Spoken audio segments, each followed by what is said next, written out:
hoje, meus amigos queridos, nós temos um convidado para lá de especial, que vai vir aqui nos brindar com seu conhecimento, com a sua simpatia, com a sua doçura.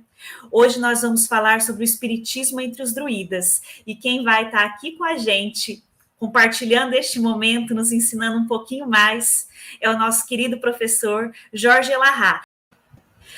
Bom dia, professor Elahá. Muito obrigado por ter aceitado estar aqui com a gente. Seja muito bem-vindo.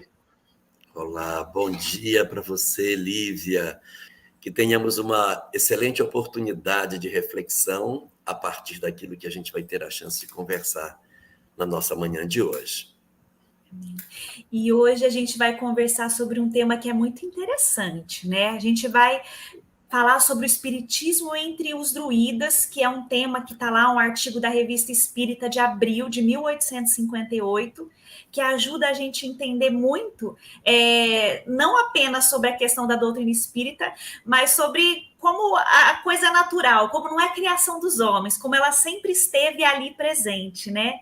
E logo no começo, o Kardec ele fala, ó, eu tenho a minha plena convicção sobre a antiguidade, a universalidade da doutrina que os espíritos traz, principalmente quando vejo esses povos aí que viveram aí no passado, trazendo conhecimentos tão interligados com aquilo que a gente estuda, que são os druidas, né, professor Elahá? Existe nenhum de nós ignora que no começo da história da humanidade nós tivemos uma grande quantidade de espíritos bastante experimentados, para não dizer evoluídos, mas bastante experimentados, que se integraram à comunidade terrestre. No momento do surgimento praticamente da nossa civilização, houve a chegada de uma quantidade muito grande de espíritos. Eles começaram a chegar na Terra mais ou menos ali pelo Neolítico, na transição do homem de Cro-Magnon para o nosso Homo sapiens sapiens. E depois, nas levas sucessivas, eles foram se integrando à nossa humanidade, fazendo a base de algumas civilizações que foram muito representativas. E na obra A Caminho da Luz, Emmanuel destaca 4 povos que teriam tido uma presença muito grande, que a gente sabe, que são os hindus, os egípcios, os árias e os hebreus. E ele cita os chineses também, que teriam sido também um outro grupo que não estava ligado diretamente a esse corpo de espíritos migrantes, porque já estaria aqui quando os capelinos aqui chegaram. Mas apesar de existir essa ênfase para esses povos especificamente, nós não podemos negar a presença de espíritos de escol entre os demais outros povos antigos, entre os fenícios com as suas navegações, entre os sumérios com a sua genialidade, com a criação da escrita e uma série de conquistas científicas, entre os caldeus com o conhecimento da magia, que eles foram os grandes magos do Oriente, foram os caldeus, os babilônios, que também tiveram grande importância, os povos mesopotâmicos todos eram extremamente desenvolvidos. Nós temos uma presença muito grande também entre os persas, entre os medos, que deixaram grandes contribuições. Os persas dominaram durante uma boa parte do mundo antigo, através de Ciro o Grande, foi um império muito grande. O filme 300 fala de Xerxes. Xerxes era da Pérsia. Então, foi um período de muito poder que a Pérsia teve, e essas entidades que estavam ali não eram espíritos efetivamente da Terra, em função da visão que eles tinham sobre poder, sobre egoísmo, sobre orgulho. Era claro pela inteligência deles que eles não eram típicos daqui. Então, há um derramamento dessas entidades em diversos outros povos antigos. Não dá para a gente dizer assim, não, eles caíram só nesses e não caiu nenhum nos outros. Eles estavam derramados sobre todos os povos antigos. A gente vê a cultura cretense. Meu Jesus, coisa linda. A gente anda pelo mundo antigo, vê determinadas obras e tem a sensação de que ela não foi feita pelos homens. Deve ter sido feita pelos deuses desses povos, porque é de uma grandeza, de uma magnitude, de uma excelência que você fica olhando, nossa, como que esses homens fizeram isso? sem ferramentas. Então, eles se espalharam por todas as partes. Então, eles estavam entre os bretões, entre os saxões, entre os godos, visigodos, ostrogodos, entre esses vários povos e, evidentemente, entre os gauleses também eles estavam. Então, os gauleses também são um povo marcado pela presença de uma série de indivíduos que tinham essa visão jamais dilatada da própria vida. E interessante é que aconteceu um fenômeno na história da humanidade. Houve um período em que o Império Macedônio ele tomou o espaço do mundo, na época de Alexandre o Grande, né? Alexandre toma o mundo e ele toma para si uma responsabilidade. Eu vou levar o conhecimento grego para o mundo. Essa era uma das tarefas de Alexandre. Então, Alexandre levava o conhecimento grego, os filósofos, aquela coisa toda do saber grego para todas as pessoas. E nessa dinâmica de levar o saber para os outros povos, ele separou o mundo em dois grupos. Alexandre disse, olha, tem um pessoal aqui que conhece as verdades que os gregos têm, e eu vou chamar esses povos de civilizados. E os que não conhecem o pensamento grego, o pensamento helênico, serão chamados de bárbaros. Então, esse nome, era um povo bárbaro. A gente tem uma ideia de que eles eram os povos que comiam gente, que viviam de uma maneira absolutamente... Não é. A divisão clássica entre os povos civilizados e os povos bárbaros eram os que liam as obras dos antigos gregos e os que não conheciam. Então, você chegava lá e dizia assim, os eslavos conhecem? Não, então é povo bárbaro. Os bretões conhecem? Não, então é povo bárbaro. Não interessa o nível de sofisticação da sociedade que esses povos tinham. Não conhece o pensamento helênico, bárbaro. Ponto. Os gauleses eram, na verdade, os grandes representantes do conhecimento espiritual na região onde hoje é a França. Eles estavam localizados na Gália, é onde basicamente é a França, uma ponta ali que chama Bretanha, que é a ponta esquerda da França, aquela virada para o mar, para o Canal da Mancha, virando para a Inglaterra, ali chamava Bretanha. O drama da Bretanha é ali naquela região que tem umas escarpas grandes, da onde André de Guzmán se lança. Então, a Gália é essa região marcada pela presença dos gauleses. E eles eram, na verdade, povos com uma razoável condição de desenvolvimento. Eles não eram povos primitivos. As pessoas acham, porque povo bárbaro deve se vestir de couro, de pele, andar, parece um bicho. Não, eles tinham uma estrutura social, eles tinham suas verdades. O único problema é que eles não conheciam Sócrates, eles não conheciam Platão, não conheciam Aristóteles, e por isso eles recebiam um carimbo. Não conhece? Você é bárbaro. Mas eles tinham, na verdade, um conhecimento bárbaro das coisas. Aí sim, eles eram realmente... E não só eles, né? Outros povos antigos também tinham um conhecimento bárbaro das coisas espirituais, justificando que Kardec tenha escrito esse texto. E aí é interessante a gente ver que a preocupação de Kardec nesse momento era mostrar que as verdades espíritas estavam derramadas sobre todas as coisas. Então, você vê que o título do texto apresentado na Revista Espírita é O Espiritismo entre os Druidas. E aí você vai ver uma coisa bem curiosa, né? Porque não é o espiritismo mesmo, são as verdades espíritas.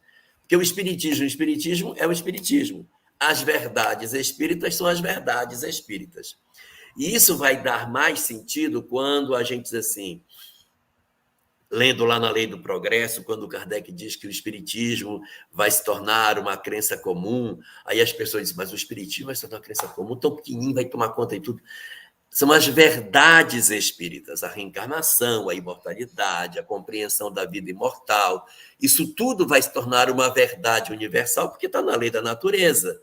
Então, a gente tem que ler nessa frase o espiritismo entre os druidas como sendo as verdades espíritas presentes dentro desse povo antigo. Aí sim, quando a gente trata dessa maneira e abre esse pano para assistir o espetáculo que se esconde no palco da vida, nossa, a gente se encanta de ver as manifestações espirituais que existem ali, Lívia, porque a gente fica assim, meu Deus, mas como é que isso consegue? Como é que eles conseguiram tanta nitidez?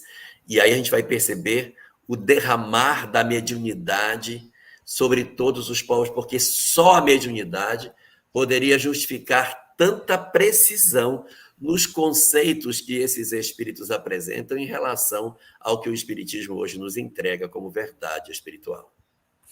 Isso é muito bonito, né? Porque a gente percebe que a humanidade nunca esteve desamparada das verdades espirituais, né? Aí, estudando esse artigo e vendo a sua fala, eu lembro daquele trecho, acho que é Salmo 23, que fala: ainda que ande pelo vale da sombra e da morte, nada temerei, porque o Senhor é comigo. Quer dizer, a gente nunca esteve sozinhos enquanto humanidade das verdades espirituais, né? De uma forma ou de outra, nós sempre tivemos essa bênção aí de ter esse contato, porque é uma coisa que é natural, né? Não é algo que foi criado pelo homem. Agora a gente vai criar uma religião, uma filosofia, seja lá o quê, e vai ser seguido. Não, é algo que é da natureza. Por isso que não dá para abafar, né? Por isso que vai aparecendo, e por mais que já tenham tentado abafar, tá aí, é natural. Não tem como fazer sumir, né? Mas tem uma questão que é interessante e que o Kardec ele toca aí também nesse artigo, que ele fala que sobre a influência do nosso entendimento e do nosso conhecimento ali, às vezes deturpando certas verdades espirituais e dando uma desvirtuada um pouco, caindo até no misticismo às vezes, né? Mas que ele fala que também não se perde de todo, que no momento certo a semente vai frutificar ali, vai amadurecer e vai dar bons frutos, né? Também tem muito disso, né, professor, que a gente pega, às vezes tem acesso a um conhecimento, mas a nossa interpretação, às vezes, não é a exata. Às vezes o tempo precisa vir para amadurecer a ideia para a gente entender exatamente, né? Até mesmo porque as pessoas, durante um bom tempo da história, desenharam os gauleses como se eles fossem bárbaros, sanguinários, etc. Né?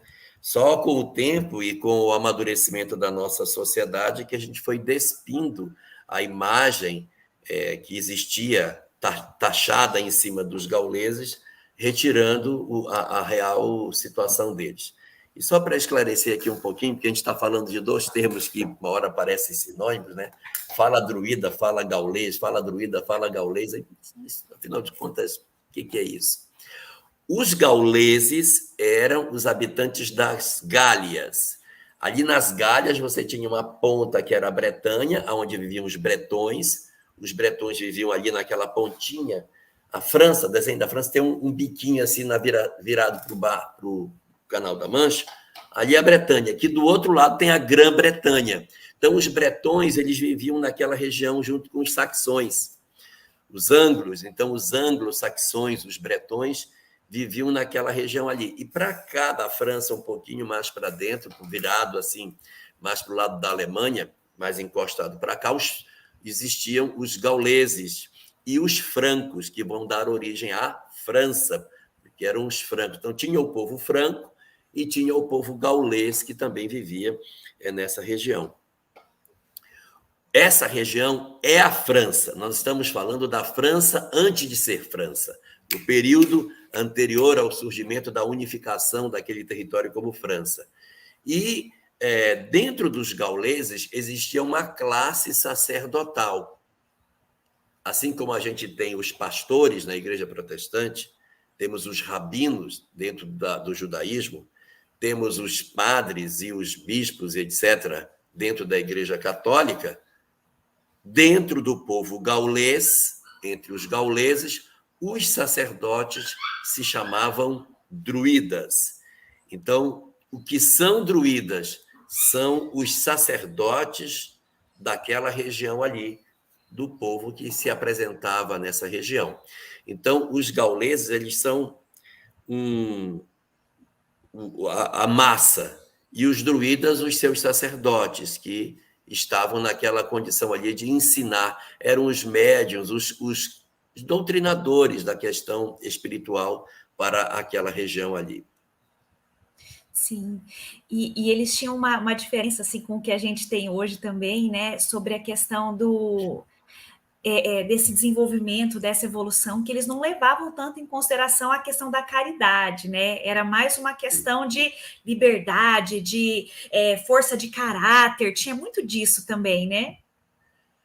Existia algumas verdades espirituais já bem consolidadas. Se você for pegar o pensamento dos gauleses, você vai encontrar uma mescla de luz e sombra, porque de um lado você vai encontrar, do ponto de vista do conhecimento, do ponto de vista do entendimento da vida, coisas incríveis. Nossa, esses caras sabiam isso. Nossa, mas esses caras já tinham compreensão disso. Aí, nossa, mas é impressionante. Então, isso é o conhecimento espiritual. E ao lado do conhecimento espiritual, uma prática que não era condizente com o que eu sabia. Era como se eu dissesse assim, como se eu fosse espírita e dissesse, não, eu sei da reencarnação, não, eu sei, sim, tem a lei de causa e efeito, não, eu sei. Eu sei que família é a reunião dos espíritos vinculados do ontem e no hoje, não, eu sei de tudo isso, sei. Mas eu não suporto meus familiares, eu odeio minha mãe, tenho raiva do meu pai. Aí você, como assim tu dizes? Como é isso? Porque se de um lado você tem um conhecimento, não seria o lógico que a sua conduta acompanhasse o seu saber?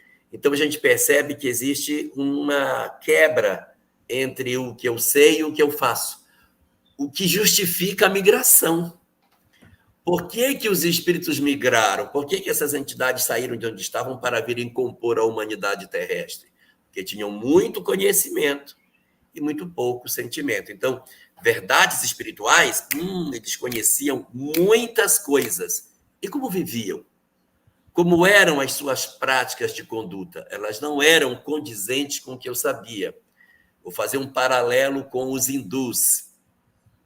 Os hindus, sabedores da meditação, sabedores da reencarnação, da vida transcendente, do desapego dos bens materiais, viviam de maneira bastante modesta, mas criaram um sistema de castas, aonde os indivíduos que pertencem a uma casta vão morrer nela. Não tem os filhos, os netos, bisnetos, interessa. Você nasceu pária, você está frito.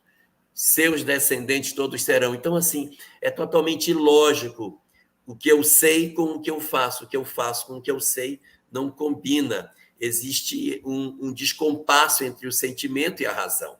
Os gauleses, a mesma coisa. Pergunte para os druidas o que é a vida, e os druidas dirão coisas lindas. Pergunte aos gauleses como eles vivem, e eles vão falar da maneira como eles vivem, que nem sempre bate com aquilo que os druidas apresentavam como verdade espiritual. Sim. E esse é o nosso dilema, é a nossa dificuldade até hoje, né? A gente tem tanto conhecimento que a gente já consegue entender, e aí vem essa questão, mas o quanto que a gente traz para o nosso dia a dia, para a nossa prática, né? A Marlene também comentou aqui no chat, ela falou assim, o grande desafio de todos nós, né? O que eu sei e o que eu faço. E é essa nossa busca diária, né? Mas aí... Marlene Rosa é uma filósofa, gosta de fazer comentários muito bons. Sim, e aí entra uma questão que começa a dar um outro olhar aí, começa a dar uma modificada, uma mexida no conhecimento druida, que aí no artigo Kardec vem falar assim, ó, mas aí aquele conhecimento que era fechado, que eles não deixavam ninguém vir, invadir, modificar, de repente começou a ter uma influência relacionada ao cristianismo.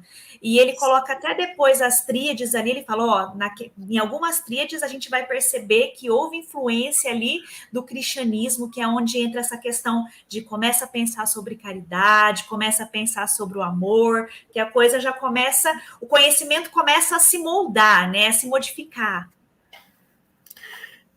Você tocou aí na questão das tríades, antes de a gente comentar especificamente sobre a chegada do cristianismo, que desmontou, de certa maneira, o pensamento celta.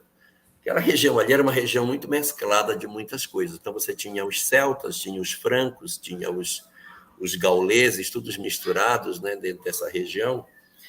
E nesse caldo de cultura, eles construíam as suas verdades em cima de tríades. O que são tríades? As tríades são a apresentação das verdades dentro de 3 aspectos. Isso é uma tríade.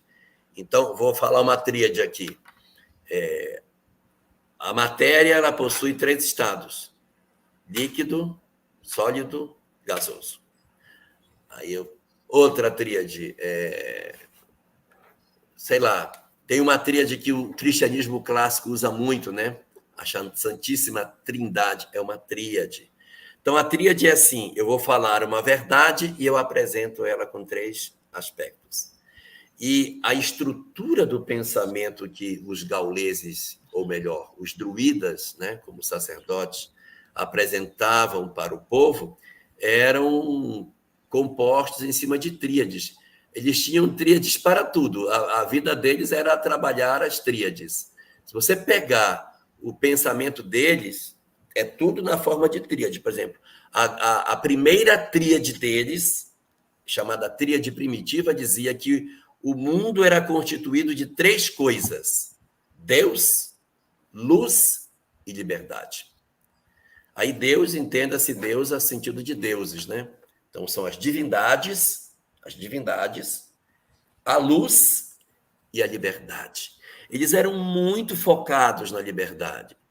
De certa maneira, alguns estudiosos, quando tratam a questão do povo gaulês, dizem que eles foram, entre todos os povos antigos, aqueles que melhor desenvolveram o sentimento da liberdade, da justiça e da imortalidade. Eles eram muito voltados para esse aspecto da oferta ao homem da liberdade como um todo. Então, eles, apesar de serem um povo que são pouco conhecidos do ponto de vista da escola, a gente não estuda, a gente estuda gregos, romanos, egípcios, né? Mas a gente não dá uma atenção para a história dos gauleses. Eles tinham uma visão muito intensa sobre essa questão do desenvolvimento. E aí você vai ver, dentro da estrutura do pensamento deles, sempre a apresentação das coisas em 3 aspectos, as chamadas tríades. Suas verdades eram todas apresentadas como tríades. E, em cima disso, eles dividiam, né? A gente estava até comentando antes sobre a questão da escala dos espíritos, eles dividiam a evolução dos espíritos em 3 graus. Aí, Marlene, você que gosta dessas classificações, ele dizia que existia 3 degraus da evolução. Num degrau estavam os deuses, as divindades, era uma espécie de instância da chamada morada celeste, aonde os deuses habitavam. Ali seria o lugar aonde vivia a divindade, seria um primeiro degrau. Aí no degrau de baixo seria o degrau da felicidade. Olha como é parecido com a escala espírita dos mundos felizes, mundos ditosos. Então, tinha a escala da felicidade. Reservada para quem? Para os espíritos superiores, para as almas que já teriam resolvido as suas pendências emocionais e elas viveriam, então, numa instância que era a instância da felicidade. E numa camada mais abaixo, Num ponto mais abaixo, seria uma espécie de círculo, né? Seriam os 3 círculos: círculo divino, o círculo da felicidade e o terceiro círculo. Olha aí, Marlene, o nome do círculo que eles deram: o círculo das viagens. Círculo das viagens. Por que círculo das... Por que não botou círculo da infelicidade? Círculo das viagens. Porque por dentro dessa tríade, do círculo divino, do círculo da felicidade, do círculo das viagens, por dentro dela tem um conceito aí dentro. O conceito da reencarnação. Os druidas ensinavam a reencarnação para os seus fiéis, para o povo aos quais eles serviam de sacerdote. E aqueles que estavam consagrados ao círculo das viagens são os que estavam oferecendo, estavam sendo a eles sendo oferecido o exercício das viagens corporais para que os espíritos pudessem se sublimar. Não é lindo isso, Lívia? É maravilhoso, é lindo isso. E quando ele fala sobre essas viagens, sobre essas questões da a evolução, ela vai acontecendo e ela tem pausas aí nessas viagens, que é o momento do desencarne, né? Que é a conhecida morte, né? Eu achei tão bonito, porque ele faz a gente refletir numa situação que a gente muitas vezes não para pensar também, né? Que ele fala assim, imagine se não houvesse o desencarne, a morte, e você seguisse nessa escala, nessa viagem aí sem pausa, lembrando de tudo que fez, dos erros cometidos, das situações desagradáveis. Como que seria mais difícil? E ele fala, mas a justiça divina, Deus é tão bom, a coisa é tão perfeita, que permite essas pausas, que faz que quando a gente volte para uma nova viagem, a gente se esqueça do que fez lá atrás, embora traga uma intuição do certo e do errado, mas tem uma nova chance de caminhar mais livre, sem estar preso, tão preso assim, a essas questões, com uma nova possibilidade de fazer diferente, sem estar aí tão envergonhado, tão querendo se esconder, né? É bonito isso, né? Faz parte dessas viagens, né? Sim, é muito interessante, porque tudo vai para um processo de convergência. Existe uma frase no livro O que é o Espiritismo muito interessante. Kardec diz assim: se por algum motivo se queimassem todas as obras espíritas e se destruísse todo o saber que o Espiritismo trouxe ao mundo, os livros seriam reescritos. Talvez com outro nome, talvez não levasse mais o nome de Espiritismo, mas as suas verdades, os seus conceitos seriam reapresentados ao mundo por uma razão: estão na lei da natureza. Então, se está na lei da natureza, aí diz Kardec no texto, não são fruto do pensamento de um homem. Não foi alguém que sentou e disse, cara, eu acho que deve ser desse jeito. Porque se fosse fruto do pensamento de um homem, ele poderia desaparecer. Mas se está na lei da natureza, ele se reescreve, ele brota de novo. E aí eu vou dizer para você, entre os druidas estava brotado também, porque o pensamento está lá. Essa verdade espiritual, ela está derramada por sobre a terra. Não é assim, foi um lugar da terra que recebeu isso. Todos os lugares receberam a informação espiritual. E eles tinham uma percepção que era muito bonita, de que, por conta disso, o espírito era a parte mais importante do ser. Aí você vê como a gente corrompe as verdades espirituais. Os druidas diziam para os gauleses, nós somos espíritos, nós vamos reencarnar, nós estamos no círculo da viagem, nós estamos trabalhando a nossa condição de crescimento espiritual. E aí vale o destaque, não é? Eles falavam círculo das viagens e o Buda falava da mandala, que também é um círculo. Então, a ideia de círculo, de coisa na qual a gente estaria, de certa maneira, como que preso, né? Um círculo. E aí você tem aí o círculo das viagens. Aí os druidas diziam para ele: olha, nós estamos no círculo das viagens, nós estamos no círculo da experimentação. Mas o que é importante de nós é o espírito, porque é esse que está evoluindo. O corpo é simples veste, o corpo é a veste do espírito. A gente veste esse corpo para estar no mundo, para aprender as virtudes, mas ele não tem valor. Valor é o espírito. O espírito é que é valoroso. Essa era a pregação dos druidas, entendimento dos gauleses. Então quer dizer que o corpo não tem valor, né? Então, se a gente for para uma batalha e morrer, não tem problema. Então a gente pode guerrear sem medo, sem recuo, sem temor. E aí eles iam para os campos de batalha e se entregavam à batalha com uma sofreguidão que os romanos ficavam apavorados. Eles tinham medo dos gauleses, porque os gauleses, num campo de batalha, eles eram totalmente destemidos. Por quê? Porque o corpo não tem valor, eles nem sequer sepultavam seus mortos. Os romanos ficavam apavorados com eles, porque acabava a batalha com os romanos e ficava aquele monte de corpo de gaulês, eles nem voltavam para buscar os corpos. Isso é simples veste do espírito. Isso aí para nós não. A pessoa não está mais aí. A pessoa está longe. E aí, só fazendo uma conexão. Você que gosta, Marlene. Os gauleses estavam na França. E os gauleses tinham como verdade que, como o espírito é o importante, eles avançavam na guerra sem recuo, guarde a expressão. Avançavam na guerra sem recuo, eles não recuavam. Quando eles entravam num campo de batalha, eles não recuavam. 1500 anos depois, no período das cruzadas, é formada uma força de legionários que vão combater nas cruzadas e proteger o caminho para Jerusalém, chamados os Templários. Os Templários foram compostos a partir de nobres franceses. Vou repetir, nobres franceses, ou seja, da Gália.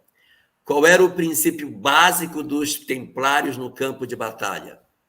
Lutar sem recuar. O grande pavor dos muçulmanos quando confrontavam com os templários é que eles sabiam que se os templários entrassem na guerra, eles iriam morrer, mas eles não recuavam, eles iriam até o final, não há recuo. Templários no campo de batalha, não há recuo, eles vão até a última gota do sangue. Gauleses no campo de batalha, não há recuo. Entrou, vai até o final, porque o corpo não tinha importância para isso. Então, veja como a gente consegue fazer um propósito assim de distorção de uma coisa espiritual. O negócio era que o espírito era importante.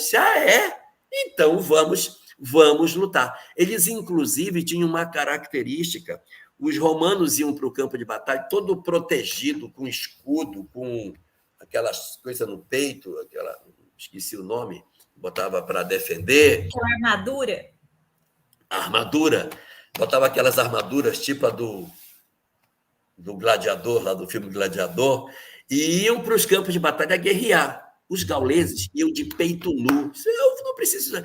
É covardia proteger-se para a batalha. Olha que louco. É covardia proteger-se.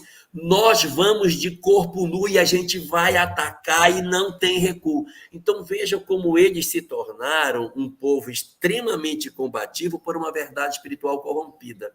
Aquilo que poderia servir para uma reflexão mais espiritualizada fez deles um povo extremamente guerreiro, extremamente aguerrido nos processos de conquista que aconteceram naquela região. Sim, eu acho que é difícil, assim, porque a pessoa vai recebendo conhecimento, né? E dependendo do nível evolutivo que está, a interpretação é uma, né? Eu penso assim, Hoje a gente está estudando doutrina espírita, a gente estuda o evangelho, a gente tem uma visão. Daqui 100, 200 anos, das nossas próximas encarnações, certamente a gente vai estar vendo todo esse mesmo ensinamento com novos olhos, com uma nova visão, né? E eu fico imaginando, meu Deus, eles deviam olhar em guerra, assim, esses povos e falar, meu Deus, eles são doidos, né? E, na verdade, eles tinham uma crença, eles tinham um conhecimento que estava ali deturpado, né? Que eles tinham pegado só um foco e seguido adiante, né? Mas tinha outras coisas também, né, professor, que foram modificadas ali. Os druidas, eles acreditavam que a alma podia regredir também, né? Ó, ela está evoluindo, ela está aprendendo, mas ela pode voltar para trás também, coisa que a gente já entende que não, né? Sim, e eles já tinham, inclusive, nessa questão de regressão, a ideia da passagem pelos animais. Eles entendiam que no processo de transformação, da evolução dos espíritos, também tinha uma outra tríade. Assim como tem a tríade dos 3 círculos, o círculo divino, o círculo da felicidade e o círculo das viagens, eles tinham uma outra releitura também em forma de tríade, que era relacionado a esse fenômeno que você está comentando, da evolução.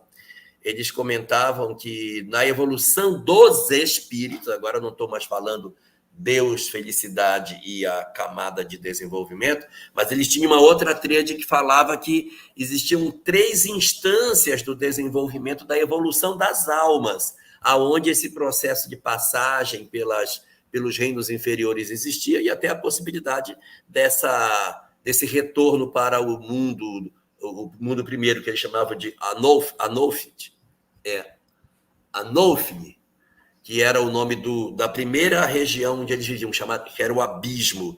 O abismo era onde estavam reservadas as encarnações mais primitivas, os primeiros experiências do espírito, ainda nos reinos inferiores, aonde vivia o processo muito lento de transformação. Então, esse era chamado de Anolfini. Aí tinha uma segunda camada, tríade, né? A primeira, o abismo. Aí a segunda camada, que era onde, de certa maneira, viviam os homens, que era o tal do círculo, o círculo das viagens, que eles chamavam de Abred. Esse Abred era exatamente o período humano em que eu vivia entre os homens e me desenvolvia. E uma camada superior, que era a camada chamada mesmo do círculo da felicidade, mas agora a tríade fechava só no homem, tirava o círculo divino da jogada.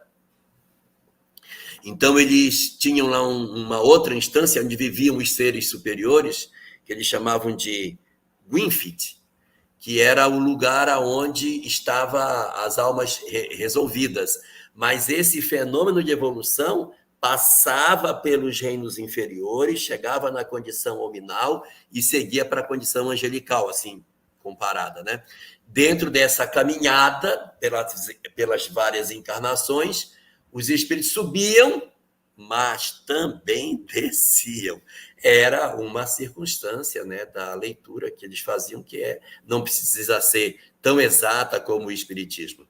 E aí, fazendo uma conexão com o Egito Antigo, por que no Egito Antigo havia tanta reverência aos aspectos dos animais?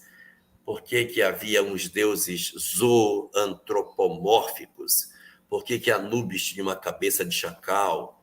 Por que você tinha o deus Sete, que tinha a cabeça de um ibis? Por que os deuses egípcios, às vezes, tinham essa estrutura animal com espiritual? Por que existia tanto culto ao escaravelho, ao gato no Egito? Por que a ideia tão forte de que a gente pode renascer em corpos de animais? Por que isso? Então, a literatura espírita diz que isso era a representação nesses povos da ideia da migração. Eles se sentiam como que habitando em corpos animais. Eles se sentiam como se eles tivessem regredido. E essa ideia ficou como pensamento inato dentro deles. Os hebreus representaram na imagem de Adão e Eva, que perderam o paraíso, mas não perderam a sua face hominal. Enquanto isso, a criatura, como é que eu vou dizer, as criaturas pelas outras culturas, pela cultura romana não, egípcia, gaulesa e até lá na região do Nepal, a ideia da metempsicose era porque ele dizia assim, eu vivia num mundo lindo. Olha, o meu mundo tinha WhatsApp, tinha live, tinha ar-condicionado, que em Rondônia é essencial, tinha avião. Hoje eu moro onde, gente? Olha como eu me visto, olha como eu moro, olha como eu vivo. Eu sou um animal. Então, eles tinham a ideia inata de que era possível regredir. Esse fenômeno da migração deixou raízes dentro das criaturas, como se nós pudéssemos voltar a corpos animais. Então, os gauleses traduziam, os druidas, na verdade, traduziram entre eles a ideia de que era possível migrar para reinos inferiores pelas experiências amargas que a migração deixou em cada um de nós. Sim. E aí o tempo vai passando e as ideias vão se amadurecendo, né? E vão se fundindo a outras ideias também mais maduras, né? Aí a gente tem Jesus nos ensinando sobre a necessidade do amor. A gente tem depois o próprio Paulo falando, ó, ainda que eu falasse a língua dos homens e a língua dos anjos, se eu não tivesse amor, eu nada seria. E aí a coisa começa a se modificar. Aí a gente começa a caminhar um pouquinho para aquilo que a doutrina espírita nos traz, para aquilo que os espíritos vêm nos falar, né? Como se fosse para falar, ó, toda aquela questão da reencarnação é real, estamos aqui, estamos vivos. Aquela questão da evolução é real, mas para evoluir não é só conhecimento, não é só liberdade. Tem algo muito importante que se faz imprescindível, que é o amor. Aí a ideia muda completamente, né? Aí foi quando eles foram banhados pela ideia do cristianismo. Quando o cristianismo chega nas terras da Gália, ele não chega como o cristianismo primitivo. Se a gente lembrar na obra Paulo e Estevão, fala que Paulo fez uma viagem para as Gálias. Depois da sua terceira viagem, sua terceira grande viagem que ele fez, terceira grande viagem missionária, ele foi para Roma. E quando Paulo estava em Roma, ele disse, eu quero fazer uma viagem. Eu quero ir à Espanha. Ele não queria nem passar pela Gália, ele queria chegar na Espanha, que é depois da Gália. Coitadinho, já quase no final lá de Portugal. Ele quis chegar na Espanha. E ele se organizou e foi. Ele foi pregar o cristianismo na Gália. Ele passou pela Gália e estava indo para a Espanha, quando ele recebe uma carta. A carta dizia que João, o evangelista, estava preso e que seria morto.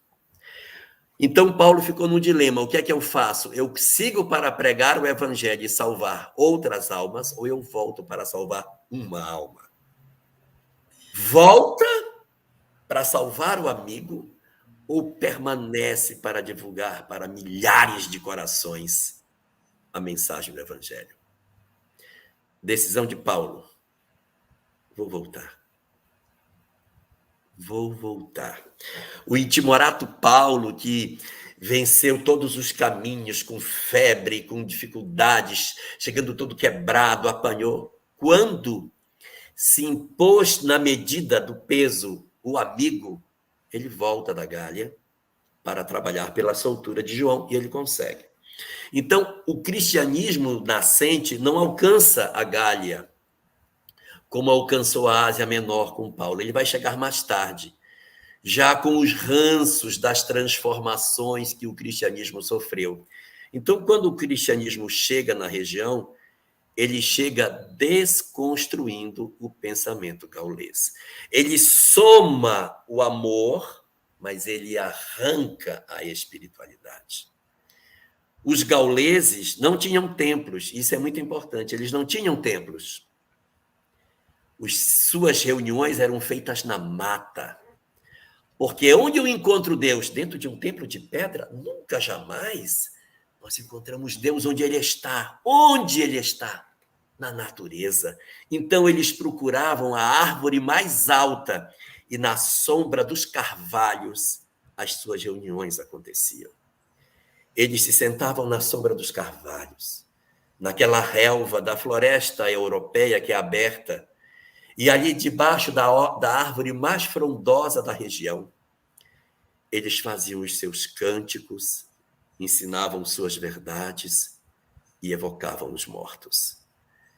Dentro da cultura deles, a comunicabilidade com os espíritos era algo bastante buscado. Não era incomum falar com os mortos. E essa doutrina bela, desprovida desse conjunto de crenças nas quais o cristianismo se transformou, ela foi lentamente sendo apagada pelas corrupções que o cristianismo experimentou. O cristianismo vai entrando na região e vai soprando para longe as verdades dos druidas. Vai promovendo um apagamento progressivo daquilo que eles pregavam.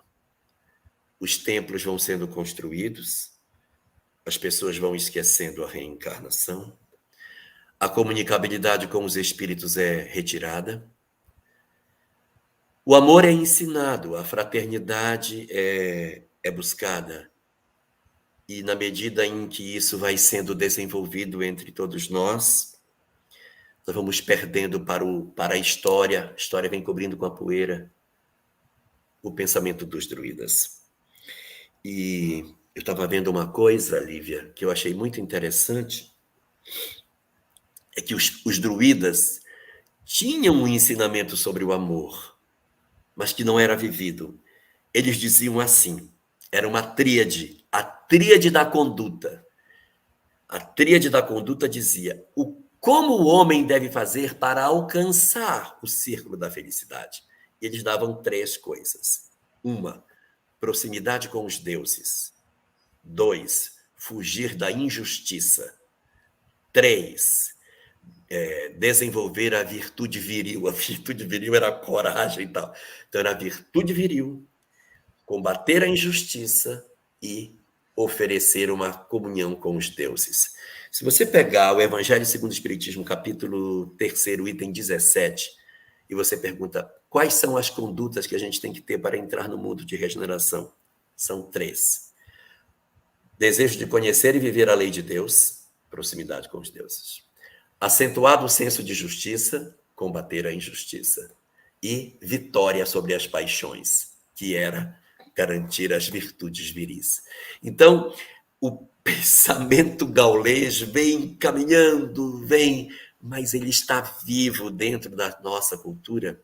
E o cristianismo veio trazer as suas transformações. E hoje, nos tempos atuais, a gente está soprando a poeira de cima do pensamento dos druidas, resgatando aquilo que eles pregavam, juntando com o cristianismo. Se eu pegar o pensamento gaulês e perguntar o que falta, o cristianismo vai dizer, falta o amor.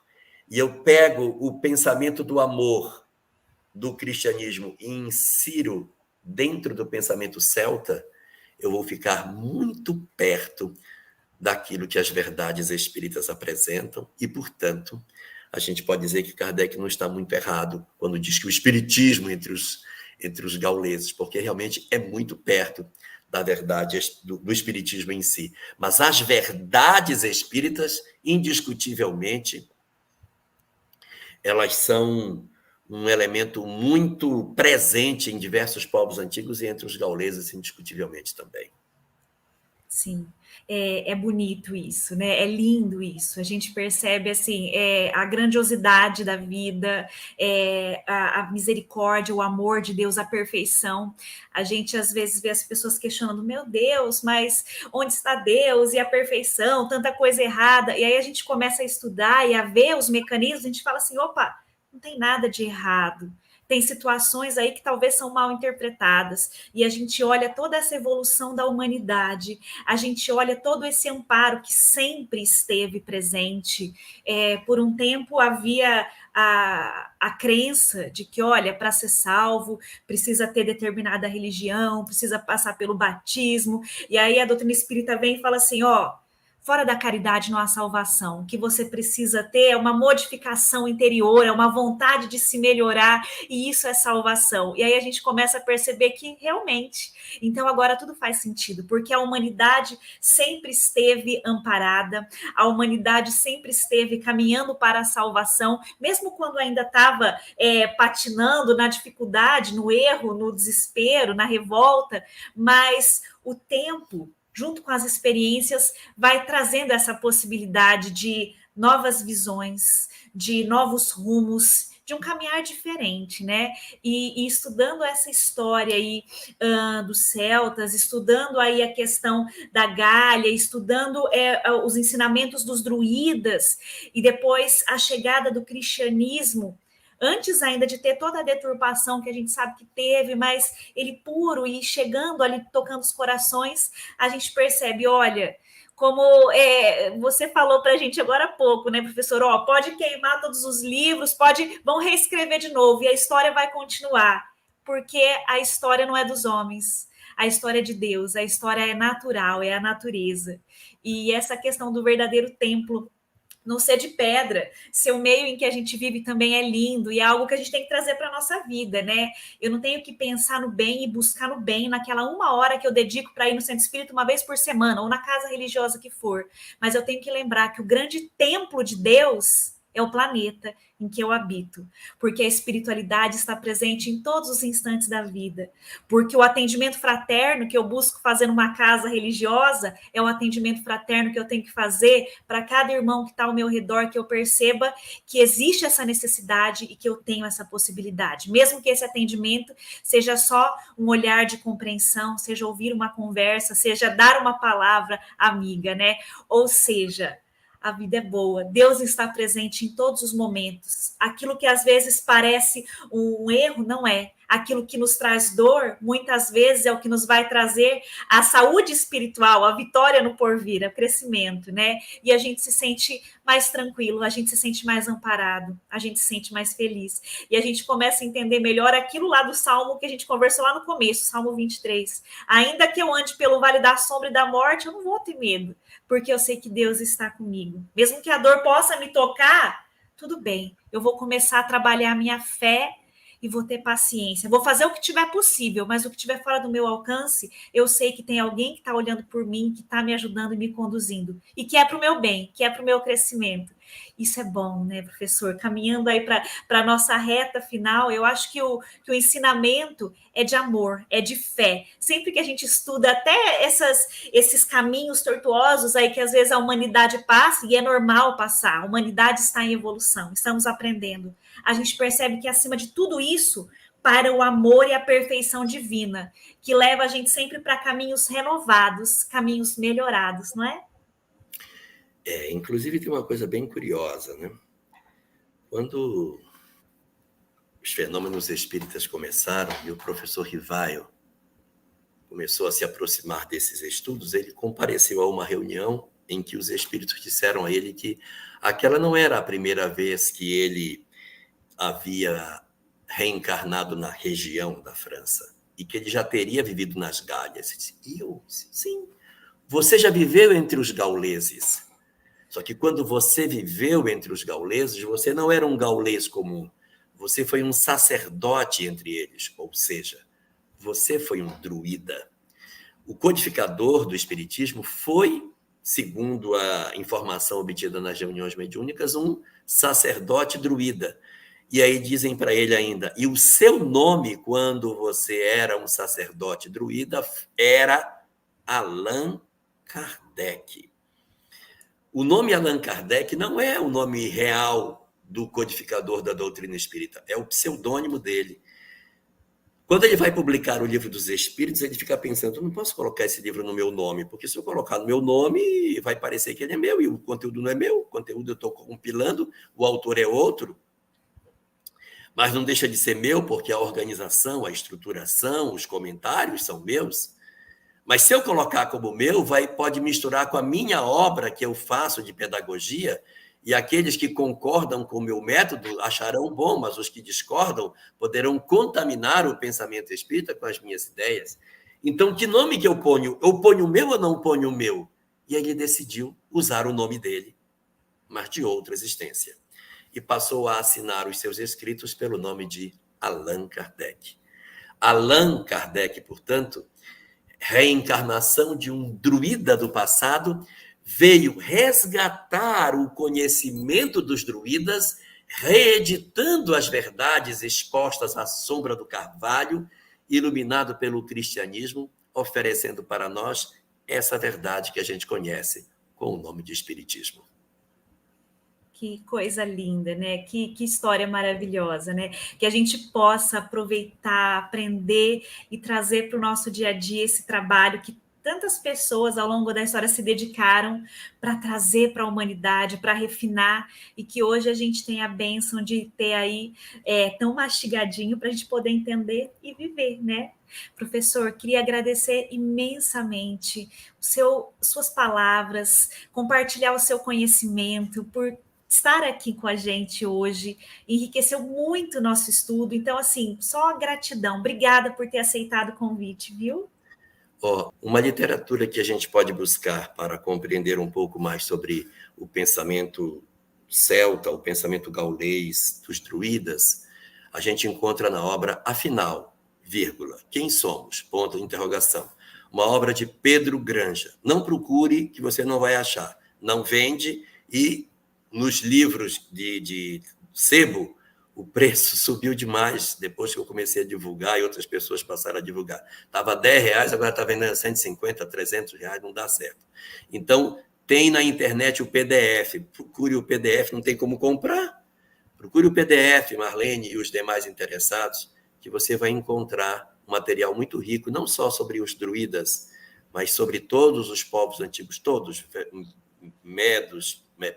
os Vedas, Bhagavad Gita, tudo, toda a evolução do pensamento religioso colocado nessa obra.